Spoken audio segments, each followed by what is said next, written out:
Assalamualaikum warahmatullahi wabarakatuh. Apa kabar anak-anak? Semoga sehat selalu dan tetap semangat ya. Ketemu lagi dengan Pak Salim. Pada kesempatan kali ini Pak Salim akan menyampaikan lanjutan dari materi bab kedua. Sebelumnya kita sudah mempelajari mengenal nama-nama Allah dan selanjutnya mengenal kitab-kitab Allah. Untuk itu kita awali dulu dengan membaca doa sebelum belajar. A'udzu billahi minasyaitonir rajim. Bismillahirrahmanirrahim. Raditu billahi rabba wa bil islami dina wa bi Muhammadin nabiyyan wa rasula. Rabbi zidni ilma warzuqni fahma. Amin ya rabbal alamin.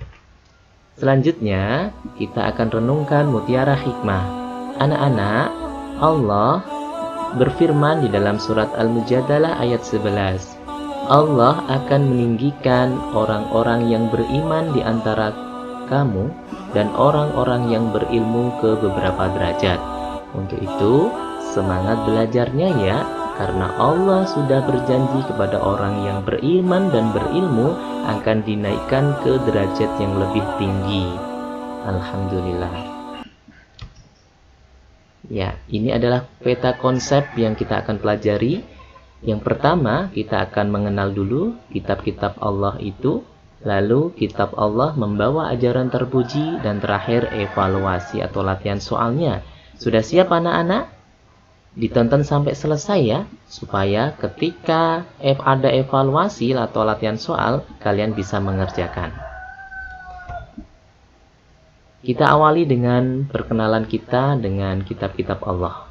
Kita sebagai orang yang beriman, wajib hukumnya untuk beriman kepada kitab Allah. Sebagaimana yang disampaikan di dalam surat An-Nisa ayat 136. A'udzu billahi minasy syaithanir rajim. Ya ayyuhalladzina amanu aminu billahi wa rasulihi wal kitabil ladzi nazzala ala rasulihi wal kitabil ladzi anzala min qabl wa may yakfur billahi wa malaikatihi wa kutubihi wa rusulihi wal yaumil akhir faqad dhalla dhalalan ba'ida. Yang artinya, wahai orang-orang yang beriman, tetaplah beriman kepada Allah dan Rasulnya Muhammad, dan kepada kitab Al-Quran yang diturunkan kepada Rasulnya, serta kitab yang diturunkan sebelumnya. Barang siapa ingkar kepada Allah, malaikat-malaikatnya, kitab-kitabnya, Rasul-Rasulnya, dan hari kemudian, maka sungguh orang itu telah tersesat sangat jauh. Na'udzubillah. Untuk itu kita wajib beriman, percaya akan kitab-kitab yang diturunkan Allah kepada Rasulnya. Anak-anak, lalu bagaimana caranya kita beriman kepada kitab Allah? Yaitu dengan cara meyakini bahwa Allah telah menurunkan kitab-kitabnya kepada para rasulnya melalui malaikat Jibril. Kitab-kitab tersebut harus dijadikan pedoman hidup untuk keselamatan dan kebahagiaan di dunia dan akhirat kelak. Selanjutnya, Allah telah menurunkan 4 kitab suci serta beberapa suhuf yang diberikan kepada Nabi dan Rasul yang berbeda zaman dan umatnya. Kita akan bahas kitab-kitabnya ya. Yang pertama, kitab Taurat.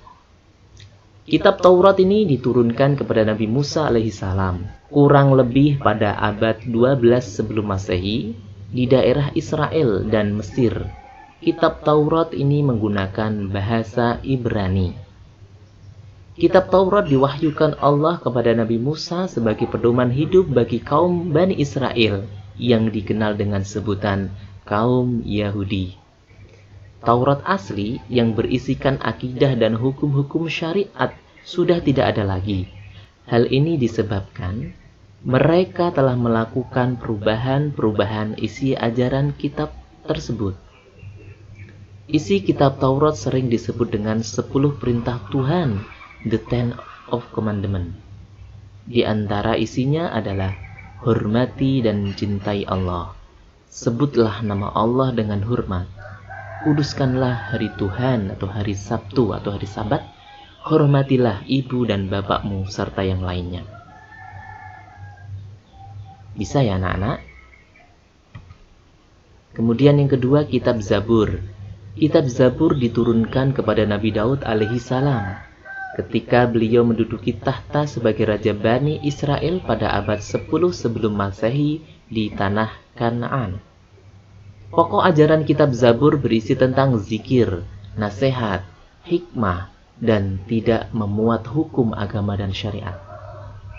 Isi kitab Zabur merupakan petunjuk atau wahyu dari Allah dan berlaku pada umat Bani Israel saja. Jadi, kitab-kitab terdahulu sesuai dengan kaum yang diturunkan kitab tersebut. Dan yang ketiga, kitab Injil. Kitab Injil diturunkan kepada Nabi Isa alaihissalam pada sekitar abad 1 Masehi di daerah Yerusalem. Dalam bahasa Yunani, Injil berarti kabar selamat, pelajaran yang baru atau kabar gembira. Kitab Injil yang asli memuat keterangan yang benar dan nyata, yaitu perintah-perintah Allah agar manusia mengesakannya dan tidak menyekutukannya dengan suatu apapun. Juga menjelaskan bahwa di akhir zaman akan lahir Nabi yang terakhir, yaitu Rasulullah Muhammad SAW. Kitab Injil yang beredar sekarang merupakan hasil pikiran manusia, bukan wahyu Allah lagi. Dengan demikian, yang wajib dipercayai oleh umat Islam hanyalah Injil yang diturunkan Allah kepada Nabi Isa alaihi salam. Kemudian kitab yang terakhir yaitu Al-Quran. Kitab Al-Quran mulai diturunkan kepada Nabi Muhammad SAW pada abad ke-6 Masehi di Mekah. Peristiwa turunnya ayat Al-Quran atau dikenal dengan Nuzulul Quran terjadi pertama kali ketika Nabi Muhammad SAW menyendiri di Gua Hira di Mekah. Turunnya Al-Quran menandai awal diangkatnya Nabi Muhammad sebagai Rasulullah atau utusan Allah. Usia beliau saat itu genap 40 tahun. Al-Quran terdiri dari 114 surat, terbagi dalam 30 juz dan 6.236 ayat. Al-Quran diwahyukan selama 22 tahun, 2 bulan, dan 22 hari. Al-Quran menyempurnakan seluruh hukum-hukum Allah yang terdapat dalam kitab-kitab yang diturunkan sebelumnya. Ia diturunkan untuk seluruh umat manusia sebagai rahmat bagi semesta alam atau yang biasa disebut dengan rahmatan lil alamin. Jadi, kitab Al-Quran bukan hanya untuk golongan tertentu, melainkan untuk semua manusia. Semua umat nabi-nabi terdahulu juga bisa menggunakan Al-Quran, karena Al-Quran disebut dengan rahmat untuk seluruh alam. Menurut bahasa, Al-Quran artinya bacaan atau yang dibaca. Menurut istilah, Al-Quran adalah kalam atau firman Allah yang diturunkan kepada Nabi Muhammad dalam bentuk wahyu dengan perantara malaikat Jibril. Lalu Nabi Muhammad menyampaikan kepada sahabat dan umatnya agar menjadi pedoman hidupnya. Al-Quran merupakan mukjizat terbesar bagi Nabi Muhammad dibandingkan dengan mukjizat lainnya. Membaca Al-Quran termasuk ibadah dan mendapat pahala dari Allah Subhanahu wa Ta'ala. Dan Al-Quran masih dijaga kesuciannya dan keasliannya hingga akhir zaman. Inna nahnu nazzalna dzikra wa inna lahu lahafidun. Sesungguhnya Allah yang menurunkan Al-Quran dan Allah lah yang akan menjaga kemurniannya. Adapun isi kitab suci Al-Quran sebagai berikut. Yang pertama, Tauhid, yaitu prinsip-prinsip keimanan. Syariat, yaitu tentang ibadah seperti sholat, zakat, puasa, haji, dan lain-lain. Yang ketiga, akhlak. Al-Quran berisi tentang akhlak yang menjelaskan tentang budi pekerti. Kemudian yang keempat, Al-Quran juga berisi tentang sejarah yang menceritakan tentang nabi-nabi yang terdahulu. Yang kelima, muamalah, menjelaskan tentang hal-hal yang berhubungan dengan sesama manusia. Yang keenam, Al-Quran berisi tentang fikih yang menjelaskan tentang tata cara bersuci dan kesempurnaan beribadah kepada Allah, serta menjelaskan hukum tentang pemutusan suatu perkara. Yang selanjutnya yaitu kitab Allah membawa ajaran terpuji.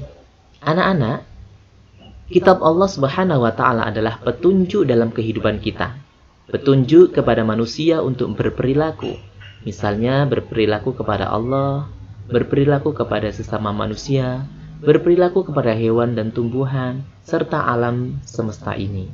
Bahkan berperilaku untuk diri sendiri, misalnya selalu bersih-bersih, kemudian makan minum dengan teratur, dan tidak boleh menyiksa diri. Sebagai ilustrasinya, Pak Salim sudah sertakan gambarnya, kita akan memperjelas keterangannya. Yang pertama, ajaran terpuji kepada Sang Pencipta, yaitu Allah Subhanahu wa Ta'ala. Lihat gambarnya, ada anak-anak yang sedang sholat dan berdoa. Ini adalah ajaran terpuji. Ketika kita memahami kitab-kitab Allah, kita berperilaku terpuji kepada Sang Pencipta yang menciptakan kita, yaitu Allah. Kita beribadah. Sesungguhnya Allah menciptakan jin dan manusia untuk beribadah kepada Allah. Bisa ya anak-anak mempraktekannya? Baik. Kemudian yang kedua, ajaran terpuji kepada sesama manusia. Ilustrasinya, ya, anak-anak saling bersalaman sesama temannya. Apabila kita bersalah, segera minta maaf. Kemudian kita menolong teman kita yang lagi kesusahan, yang lagi kena musibah, sehingga kita bisa menjadi orang yang terpuji, ya, karena mempelajari dan mengamalkan kandungan dari kitab-kitab Allah. Yang ketiga, ajaran terpuji kepada hewan dan tumbuhan. Dalam ilustrasi dijelaskan, anak sedang memberikan makanan kepada ayam yang ada di halaman rumah, dan ada yang merawat tanamannya dalam pot di halaman rumah. Jadi, binatang dan tumbuhan adalah ciptaan Allah, ya. Dalam kitab Allah, kita diajarkan untuk berperilaku terpuji kepada semua ciptaannya, termasuk hewan dan tumbuh-tumbuhan. Kita memberikan makan, kita memberikan air pada tumbuhan, karena untuk kelangsungan hidup mereka. Selanjutnya yang keempat, ajaran terpuji kepada diri sendiri. Ilustrasinya, kita menjaga dan merawat tubuh kita sayangi, kita rawat, kita bersihkan, sebagaimana di dalam gambar tersebut ada anak laki-laki sedang memotong kuku. Kalau kukunya sudah panjang-panjang, kita potong. Supaya apa? Supaya rapi, bersih, tidak ada kotoran yang menempel di dalam kuku kita. Mungkin juga rambutnya sudah panjang untuk laki-laki, ya, yang tidak cocok kalau berambut panjang, maka dipotong, dirapikan. Akan menjadi ganteng atau tampan. Ya, kemudian anak perempuan sedang berhias hendak berangkat ke sekolah. Berhiasnya ini melihat cermin untuk merapikan rambut, merapikan tubuh kita yang kurang pas, sehingga sedap dipandang mata. Nah, begitu ya anak-anak, bisa mempraktekkan ya, insya Allah. Setelah menonton videonya, silakan anak-anak bisa mengerjakan latihan soal yang sudah ada di deskripsi channel YouTube ini. Kemudian kalian klik dan kerjakan. Sebelumnya, subscribe dulu ya, bagi yang belum subscribe, untuk berkembangnya channel YouTube ini. Kalian boleh like dan share ilmu ini kepada orang lain. Semoga menjadi amal jariah untuk kita semuanya ya, menyampaikan kebaikan kepada orang lain, termasuk amal jariah untuk kita semuanya. Terima kasih atas perhatiannya, mohon maaf atas kekurangannya. Usikum wa nafsi bitaqwallah. Assalamualaikum warahmatullahi wabarakatuh. Sampai jumpa.